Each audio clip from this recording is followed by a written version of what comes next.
thanks everyone for joining one more event here at the AWS stand. My name is Thiago Macera. I lead the technology practice within Itaú BBA, and I have here with me today Jonathan Whittle. He is the founder and managing partner of Kona Capital, and Gabriel Benarros, who is the founder of Norte Capital. Before we start, I'll ask both to introduce themselves and introduce their firms, and then I'll start with the questions about how to build a founding team. Jonathan, please. Thank you. Pleasure to be here. My name is Jonathan Whittle. I am from the U.S., born in the U.S., raised in Spain, spent a lot of time in Argentina, and now the last couple of decades I've been spending a lot of time in Brazil. So I do speak Portuguese and do speak Spanish, but we decided to do this in English, so thank you. So I've actually, my career has been entirely focused on Latin America on both sides of the table. I actually started out with a number of venture-backed companies in the telecom space back in the first wave of innovation in the region in the 90s, when all of the venture funding was from the U.S. It was fantastic for a while until it wasn't, right? Then the telecom bubble burst. Argentina and Brazil went into crisis at the same time, and there was basically a 10-year period from 2000 to 2010 of almost no venture capital whatsoever in the region. But I was privileged to have joined a private equity firm coming back from Latin America at that period to manage a venture fund for Latin America, one of the very few investing from kind of 2002 to 2010. And so was able to make some interesting investments in Brazil, but again, there were just very few of us doing anything.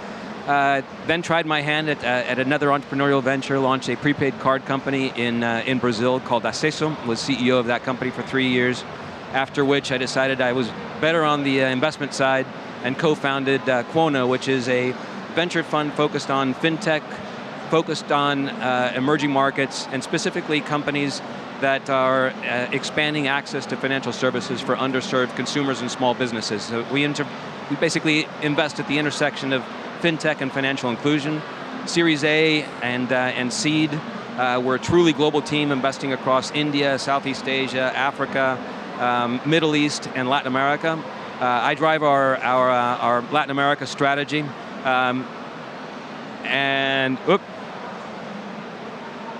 Yeah, I think, can you guys hear? Yeah, I think we have a competing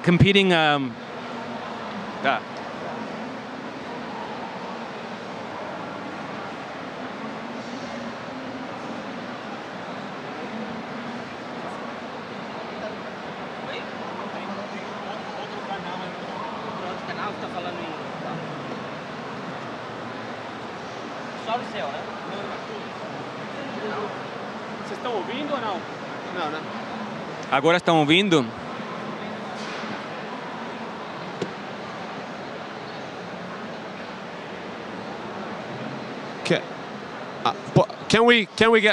Can you listen? Agora sim? Ok, bom. Era a nossa tradução. Hã? Era a tradução.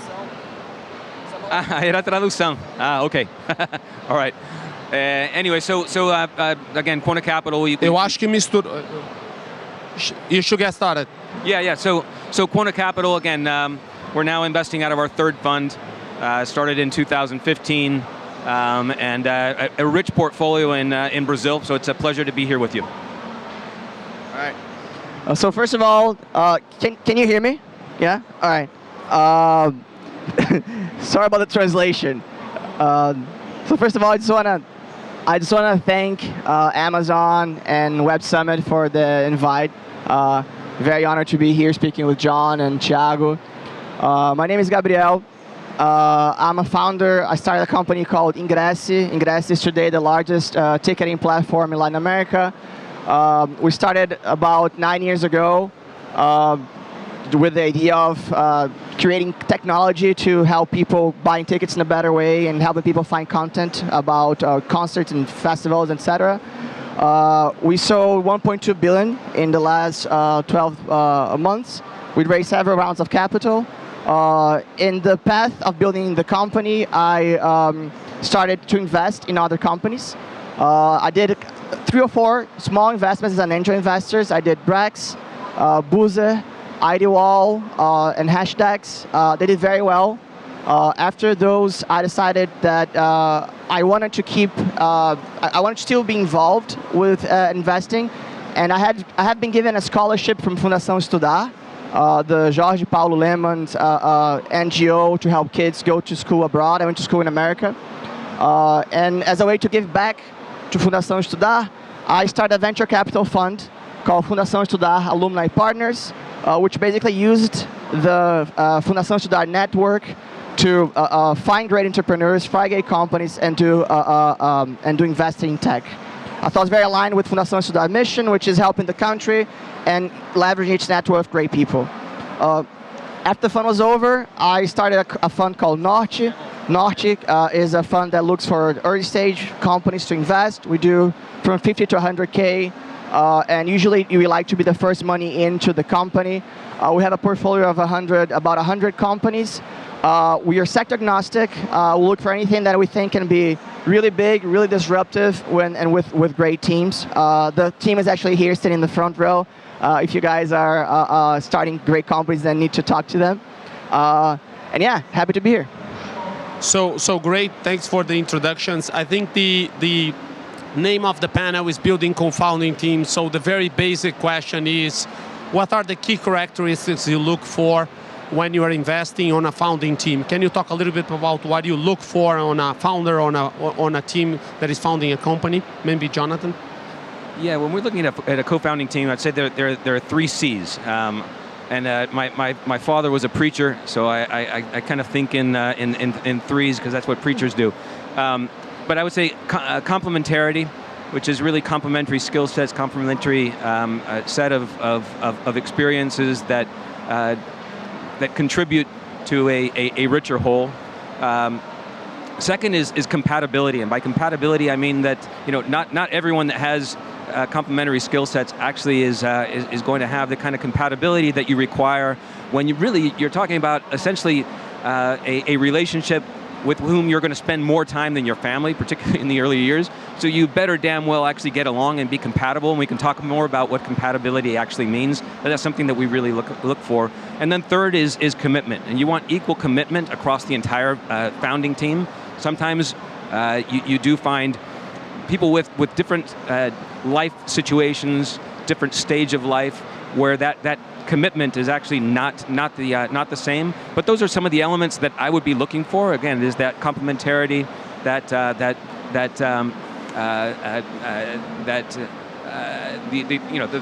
3 C's, including the commitment and the compatibility, which for us is super key. Cool. Before I speak, is there a way to listen not to the translation but to ourselves? Channel 5 in English. All right. 5 in English. All right. God bless you. Thank you. I was feeling like people from Brazil, the sanduíche video. Yeah, that's the exact feeling right here. Okay. So about teams. I'm gonna say something a little harsh about early stage teams, which is sometimes you start a company thinking like, yeah, I'm gonna get like the very best professionals and the most brilliant minds to start a business with me, but giving a more realistic tone to the stage, I think you don't have a great team in the beginning, and I think that is the most challenging fact, the hard fact about starting the company. Have you seen the movie Moneyball? Yeah. So you know how in the movie he takes a bunch of different players and they all have different characteristics. And they're not looked at great players by the market, right? Some of them are maybe a little too old. Some of them have a weird pitch on the way they throw the ball, etc. But he looks at the stats in the movie, and he assembles a great team that works together very, very well, because he's using data, because he's using the skills of each member to complement the others. And as a whole, then you have a great team. Of course, you do have the stars, right? You give stock option, you have your co-founder, you have the key employees, your early employees. But I think the hard truth about early stage teams is that you have to be a little bit like the Moneyball coach. You have to get a team that is not very experienced, sometimes very young, with a lot to learn, and find a combination, an angle, a go-to-market strategy to make that team go to the final. That's great. So now we know what we need to find on the founders, but how do you validate that? Like, it's very hard. Like, I know what I need to find, but how do I find that? It's interviews, it's research, it's looking to social medias. Do you have a framework when, like, you were talking to a founder to make sure that they have either the 3 C's or the combination of the Moneyball? Is it an art or is it science? How do you actually get that from the founders, the prospective investments you're doing? Can I jump on that? Yeah. So just to clarify, the Moneyball is about the team, not the founders. The founders have to be fantastic. So this is very, very, very important because they are, sometimes in early stages, all you have, right? How to validate the skills. Time. So one thing we always like to look at the fund is what we call the delta. So how, throughout time, the entrepreneur learns with mistakes. And sometimes it's very, very clear. Like Enrique from Brex, he has one of the scariest deltas I've ever seen. He will listen to something once, process that, and come back maybe one day, 2 hours later with a much better reaction, much better response. And he was always that way since he was 17, 18, or even younger than that. So that delta, the curve in which that founder takes in information, process, and gets you and comes up with a better answer, it's a very strong indicator. And that's something you cannot fake. You cannot fake a delta because you're learning and you can observe that sometimes very, very clearly. On the other hand, sometimes it's very slow. You see companies that are trying the same thing for like 5, 6, 7, 12 months and they don't seem to be going anywhere. So that's, on the other hand, a bad sign for the delta. Passion is very hard to fake. It's often clear when the entrepreneur is saying what everyone else is saying, or just like, in VC there's a lot of ready kind of like obvious cliche scripts, right? That people repeat a lot of buzzwords. But sometimes you find entrepreneurs who are contrarian, who just love the market, just believe what they're doing. They don't care about if it's, the right word of the moment. They just believe in that thesis. So I guess delta and passion are two things that are very hard to fake and we always look for. I do think the answer here depends a bit on the personality of the VC, right? I'm a very intuitive person, and I tend to make decisions pretty quickly based on relatively few inputs. But I like to use Ronald Reagan's quote about Russia, and about he had this phenomenal quote, which was trust but verify, right? And I trust my instincts, but I verify, right? So I do come to initial inclinations and decisions pretty quickly, but then we do a lot of reference checking, and there is absolutely no substitute for spending time. So for us, it's very important to spend a lot of time with the entrepreneurs and get to know them, which is why, from my perspective, I think we're in a much better place today in 2023 in terms of the speed with which we need to make decisions about investment. I think it was absolutely crazy in 2021 and early 2022 when companies were getting multiple term sheets over a weekend and literally you had no time to make a decision. I felt very uncomfortable with that. I know that a lot of entrepreneurs were very happy with that because they were able to raise a lot of money at crazy valuations, although some of them probably regret it now because you're looking at down rounds. But that was not healthy because honestly, I think the best way for us to really make sure that we're backing entrepreneurs that we know can go the distance, that we know we want to be able to work with for the next 5, maybe 10 years is really to spend time, and we didn't have that much time 2 years ago, so I'm grateful for that. But it's, again, trust my instincts and then verify through a lot of reference checking, getting to know the teams, getting to know how they interact, watching them in action. There's no substitute for that. And I would say the other part of the process is exposing these teams to other team members, my partners, my colleagues, and have a collective view on whether these are the individuals we want to back in that particular thesis. Great. Jonathan mentioned complementarity on the founding teams is a key aspect. And there's a lot of discussions, how do you actually build complementarity? Like, should it be designed? In other words, like, should you find someone who is good at math, someone who is good at sales, and then combine them and say, now you go form a company? Or should it be more organically, like either friends or co-workers, or, how do you have a preference on like how you actually build a team? Should it be designed or should it be naturally, and the pros and cons on each other. I know you've invested in both, Jonathan, so. Yeah, I think you can make the argument for both, but I'm going to make the argument for organic, right? And when you think about the great companies, they have a lot of similarities with the great musical bands, right? So you think about the great musical bands that came together, Rolling Stones, the Beatles, who knew each other from their teenage years, U2, they've known each other from their teenage years, where you have a group that is extraordinarily complementary, there's a clear leader, but there's something magical about the organic. Now, that's not to say that you can't have companies, say, with a solo founder who takes more of to take the musical analogy one step further, that takes the studio musician approach, right? So you have the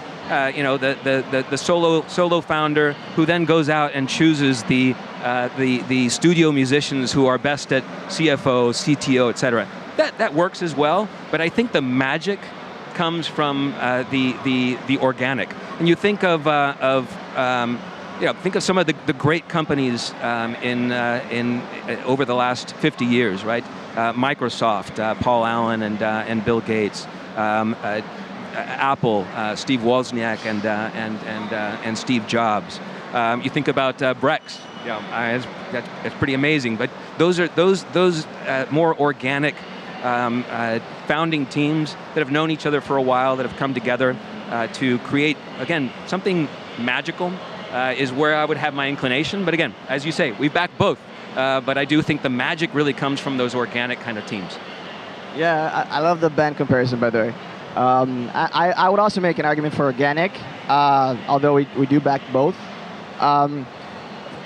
Depending on the solution, you might want to have more technical teams or more balanced teams. Of course, it depends on the product you're selling as well. But I think you nailed it. The only thing I would add is I usually, I would look for complementarity and skills in the founders, but shared values, shared philosophies.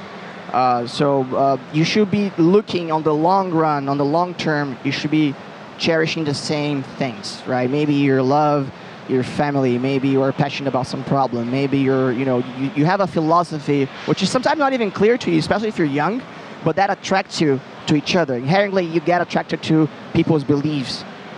If you have that shared long-term values, those shared long-term values, but complementary skill sets, I think you're in a very strong position. About friendships, which is something that, especially in Brazilian culture, is it's very important, right? We mix a lot of this with professional, and that's not really a clear, true separation, I'd say. I would prefer people who became friends, or in which friendships has developed through the company, as opposed to childhood friends who decided to start a company together. I think that the nature of the relationship is just so different. The skills that you have to the things you have to confront and the questions you have to look at as friends is very different from the questions you look at as founders, as co-founders.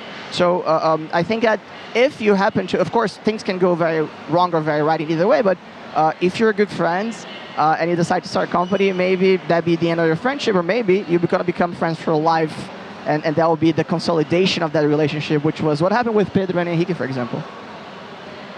If I may, there was a conversation that I had with a very wise man who's actually sitting in this group here, who pointed out something that I thought was very interesting about what makes a founding team really click. And he made the point that founding teams that are at a similar stage of life are much more likely to be successful, right? So if you have someone who's 25, unmarried, willing to work, literally sleeping on a mattress in the floor, and another co-founder has just had a second child and actually needs to pay a mortgage and has car payments to make, etc. You're talking about a kind of an incompatibility with where you are in life. And it was interesting after this conversation with this very, very wise man who's sitting over here. I went back and just kind of looked at the age of some of the great founders. So Steve Jobs and Paul Allen, 2-year difference, right? And they met when they were basically both in college. Or a Wozniak and Jobs, also similarly two-year difference. And I do think there's a wisdom to that. I think when you have expectations that are not aligned with respect to, what the priorities are, what kind of time you can commit, what your requirements are for compensation, et cetera, it can create tensions. And again, some of the best teams, just kind of doing a little research after this wise man made this comment, I was like, you know what? That is absolutely right. It's not something I'd really thought of all that much, but I do think there's some wisdom to it. Great insights. One question for you. You mentioned like we're building the team. It can be organically or not. You're going to think about the key characteristics you need. Do you think that the founding team should have clear role and responsibilities? So there is one guy who's going to be only responsible for finance, someone who is good at sales, or should they play more in different positions, given that you have lack of talent at the beginning? How do you feel when you're evaluating a founding team? Are you expecting to see the math guy, the tech guy, the sales guy, or are you expecting just to see a good group of people trying to create a company? Yeah, that's a great question. And again, it depends a little bit on the company and the founders. There are yellow flags that and this is my opinion, right? But like, for example, I don't like the co-CEO situation. I think that oftentimes co-CEOs reflect a hard conversation that needs to happen at some point, and that hasn't happened yet. I have the same feeling when people say, yeah, we split the company in equal 4 parts. What are the chances that everyone has exactly the same contribution, right? Very low. It could work, but the more you force yourself to have that hard talk and divide, and assign the right values to people, the better. In the beginning, you try to work what you have, to be very honest. So sometimes you have people working multiple roles. That's the true about early stage. But you shouldn't have, for example, the same person who's doing sales and trying to do expansion, also trying to make the operation work as tidy and as precisely as possible, right? Because those are two conflicting forces. So ideally, you want to have different people, different profiles doing those two things. I like having the financial founder or the financial key person in the team with a very clear role. And I think that is a more angular, more in-depth kind of area to work on. I have the same sense for the CTO or the tech founder. Other roles, on the other hand, like marketing, sales, I think they're more flexible. I think that the same person could gravitate around those two areas and probably do a good job managing both. And often, we have someone with the role of the COO who actually migrates very often and is a very good person for structuring and assembling different areas. And that person often has a great talent for hiring, structuring that area, passing the leadership of that to someone else, and then moving on to the next pain point of the company. And that's fine if the person is moving around. I took a while to be in peace with that. I felt a little bit, I was like, do we not know what we're doing? But no, it's fine if the person has that kind of role, because the company changes so quickly. Things happen so fast. And it's often the case that areas will have to have someone who's very senior and very smart, kind of working and making them better as you go. So I'll give it a more narrow perspective as a VC, and I totally agree. I think you nailed it, and I like your comment that a co-CEOship is basically a hard conversation that hasn't yet happened. But from the VC perspective, it's much more comfortable to have one person that we're talking to. One person who's speaking for the firm. Now, if they need to coordinate amongst their co-founders on certain positions, fine. But from the VC perspective, it really is much more preferable to have a single person with whom we're speaking, with whom we're engaging, and a person, to use a very US term, person for whom the buck stops here, right? You know that person can resolve the issues that need to be resolved, and that if there are internal conversations that need to happen, I'd prefer that person that we're engaging with is kind of coordinating that and bringing solutions, rather than us having to go out and mediate amongst multiple founders. I do think you touched on the equal participation issue of, say, 4 founders each having 25%. I do think that's a very common mistake, is amongst 3 founders, 2 founders who maybe have grown up together, are very close friends, they're just starting out, it's very easy to say, hey, we're just going to split equity equally. But that also is a postponement often of a difficult conversation that needs to happen, and it often does happen. Now there are ways to mitigate, and in your typical venture agreement, we would have founder stock vesting, which helps to address that. If someone doesn't work out, you have founder vesting that basically comes back to the company and the like. But I much prefer there be a clearer set of responsibilities and also of equity stake that reflects the contributions that each is making. And it's rare that you would find, say, 4 founders, all of whom are having an equal contribution. So have that conversation before you come to the VCs. You brought a great point. I think even though we always try to do the right thing, sometimes things go wrong. You choose Backstreet Boys over U2, and then you have a problem with the founding team. How do you think, you mentioned equity, but how do you think on a broader sense, like sometimes it's pretty hard to take one of the founders or someone else from or someone else from the team. How do you actually make that change? How do you actually operate, and what are like the advice you have for the evolution of the company and how sometimes part of the team should not be part of the team anymore? You mentioned equity, but there is also governance, and there's also how you handle culture. Can you talk a little bit about that? How to change founding teams without destroying the culture or the nature of the company? So if I may, the biggest regrets I've ever had as on the entrepreneurial side, and I would say also as a VC, are the decisions postponed, right? So if something's not working out, you know it's not going to work out. And I've very, very rarely, in fact, I'm trying to scratch my head if I've ever seen a situation in which you have the inclination that it's not going to work out, where eventually it does. So it's best to rip the Band-Aid off, take the decision quickly, be bold, and be confident. Organizations are way more resilient than we give them credit for, right? And your team is going to appreciate having brought clarity, because if you're seeing that something's not working out, guess what? Your entire team is picking up on that. So this kind of impact on culture, I think often gets exaggerated and overblown. I think an example of this is what we're seeing right now across the tech sector. Unfortunately, many of our companies across the entire industry, and many of our portfolio, have gone through some pretty significant staff reductions.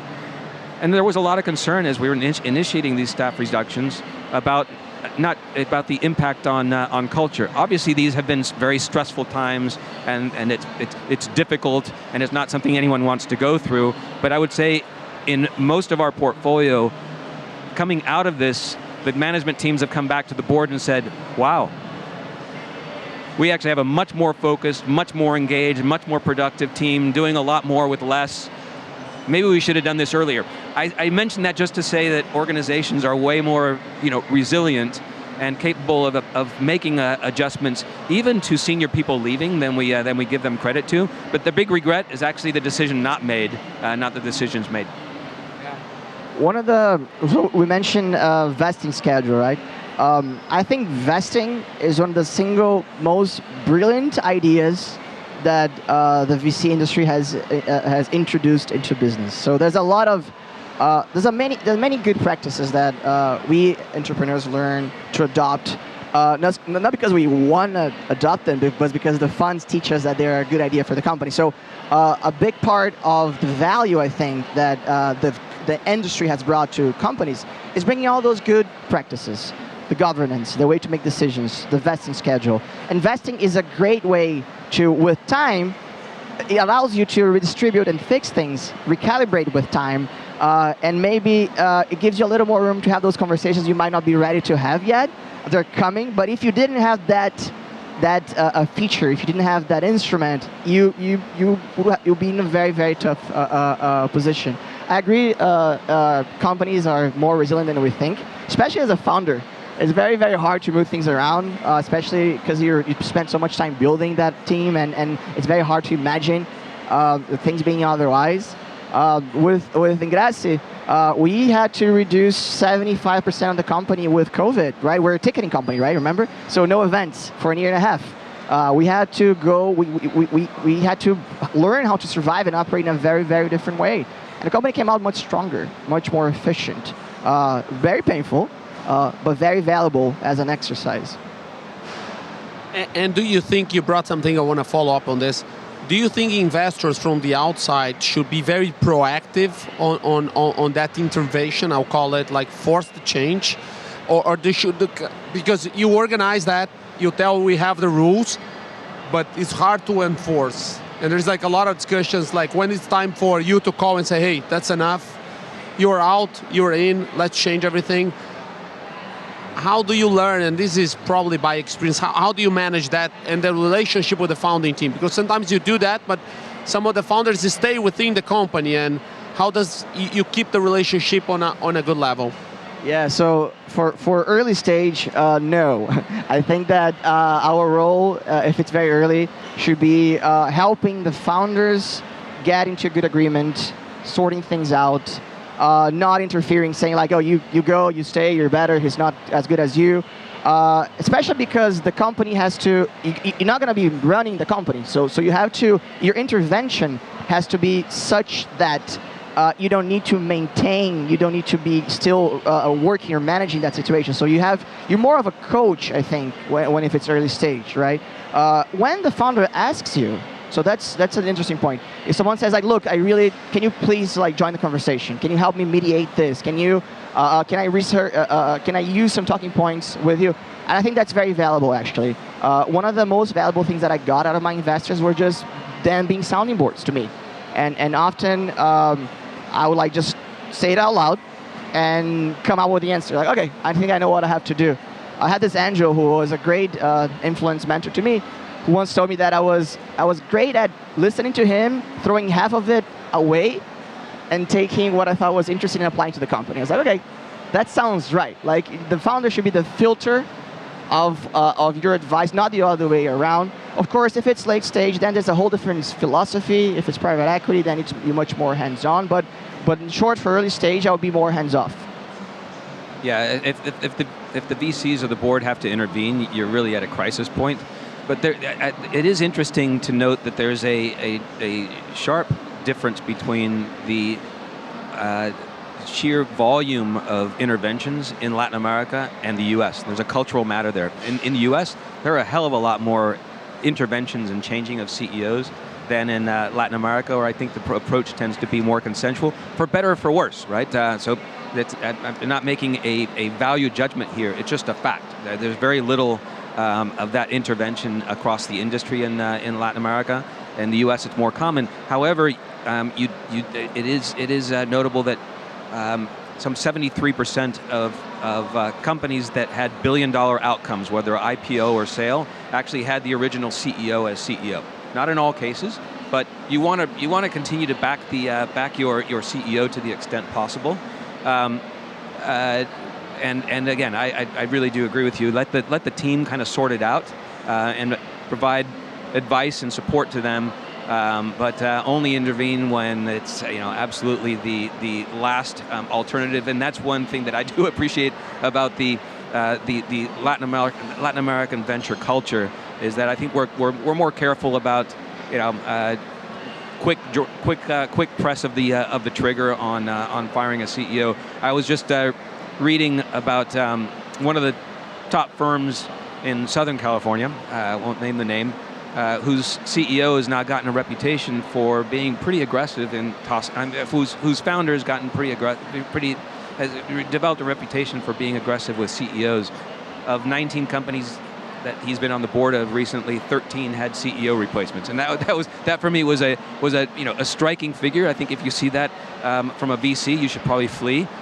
So it kind of goes both ways, right? I don't think you want VCs that are quick to press that button. That's not a good thing for everyone. Yeah, Gabriel, you mentioned at one point the difference between early stage and late stage. I think one of the things that are pretty hard when you think about the founding team is that as companies grow, and we all expect that they will grow and evolve, the skills required to manage are completely different.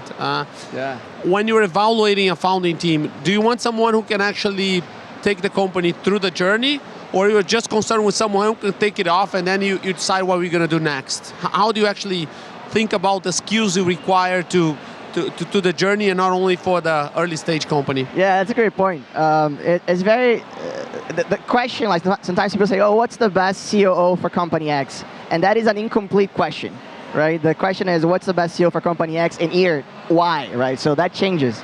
And the faster you're growing, and if things are going very well, it changes even faster. So it's a very hard, it's a tough challenge. Very few founders or key people are the right fit for the company throughout its life. I think it's pretty rare.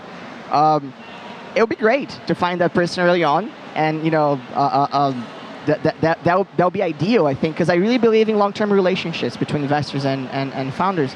But it's also fine if you find a great founder and he's maybe perfect for the first 3 years of the company, and you realize he's not mature, maybe he's lacking some skills, maybe he lacks experience. That's fine, I think. We have to solve, as entrepreneurs, as investors, I think we don't have to solve the next 5 years. I think we have to solve the next 2 or 3 years and be comfortable with that. And once we get to a point where maybe he's not the right person, we have to talk about it. We have to have a conversation between, should we bring senior people who can complement the skills you're lacking, who can be a guide, who can be aid to you, or maybe you will change positions as well. I do think we Latin Americans are more sentimental about opinions and interferences in our companies, maybe a little bit too much, and I think that's why VCs are sometimes weary of being more of making interventions.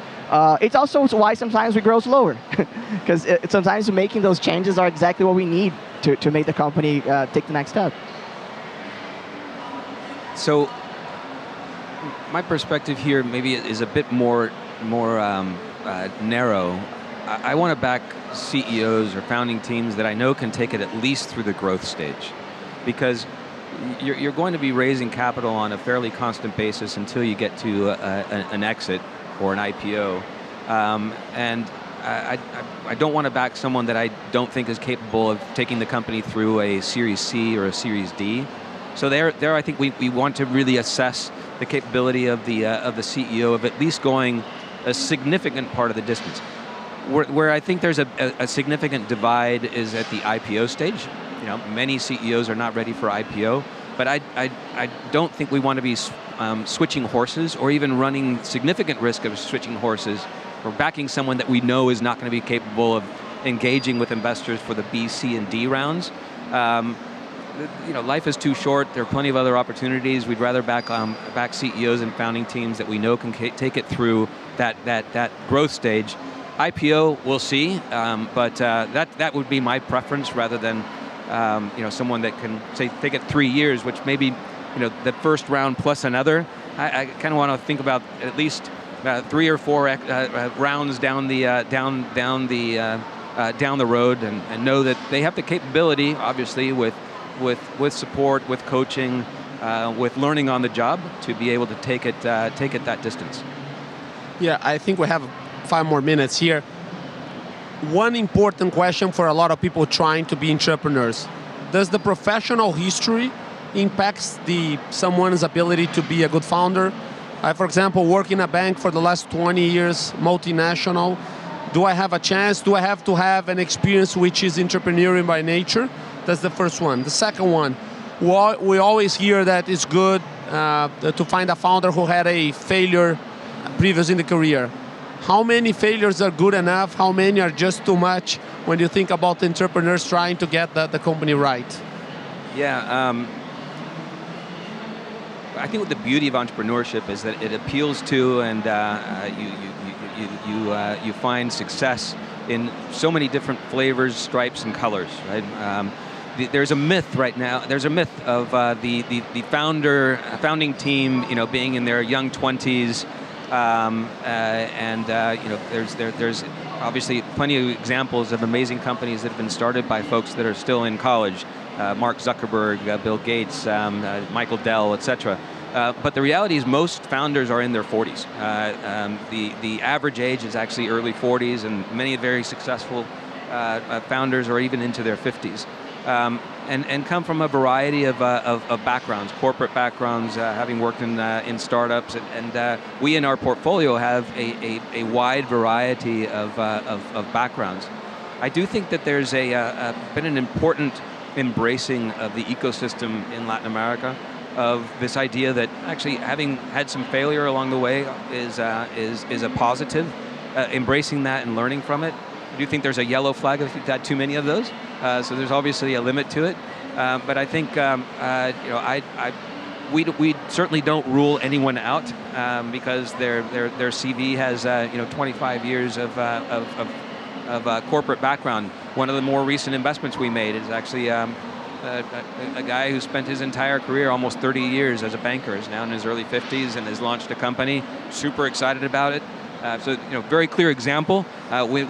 When I say that we really are open to investors of all types of backgrounds, we mean it, and our portfolio has a mix of the 20-something dreamers that have never had a real job other than their entrepreneurial job, and those that come to the industry with a more traditional background and are trying their hand at entrepreneurship after having realized that they wanted to do something meaningful with their life and after some success professionally. So I think that's what for me is so exciting about being a VC, is to be able to meet, engage with, and back the most varied of people, the most varied of backgrounds, life stories. That makes my job a lot of fun. Yeah, I was once watching a pitch, and the founder was bragging about the fact that he had started 7 companies, and he was like 22, which means that he failed very quickly at building 7 companies. So the more companies you start, the more failures you have, the better. No, that's not the right answer. On the other hand, if you have someone who has been in a very safe, risk-free career for a long time, and he's might not be willing to take some risks that are necessary for building a company, that's also a red flag. So what you want is usually a balance, someone who has done a good job at executing whatever he or she has been doing, right? And I think the focus is how good of an executor is that person. Maybe that person has been working for a bank for 10 years, but he has done a fantastic job at that bank. He has been an entrepreneur in that company. He has built new business units. He has brought new ideas to the company. Or the person has started a different company and has not succeeded, but he has failed in a very good way. There are ways and ways of failing, right? Sometimes someone does a great job at building the product, does a great job at building the team, and maybe it wasn't the right time. And that was the reason why the person has failed. So asking why and trying to assess the quality of the execution of the entrepreneur, I think, is the key fact here. Having said that, we are all talking about patterns and how things should look like, but we are in a business of finding these exceptional, extraordinary cases, right? So everything we're saying here, if you look at some of the best companies we've invested in, they don't apply to that, right? You have some like crazy exceptions, like about the entrepreneur, the history, the skills, the story doesn't go very well. And sometimes that's exactly why you're able to invest in that company for such a great price. And that's exactly why that is your moonshot. So it is a bit of an art, more of an art than a science. The beauty is that you do use a lot of data, you do use a lot of models, so you can think as an engineer, but never rule out the extraordinary, the outliers, because those are the guys that we're gonna be talking about here and giving examples like Dell and Steve Jobs and such. I think that's a great way to finalize our panel. Jonathan, Gabriel, thank you so much for that. Thank everyone who watched it, and please feel free to reach out to them if you have any additional questions. Thanks everyone. Enjoy Web Summit.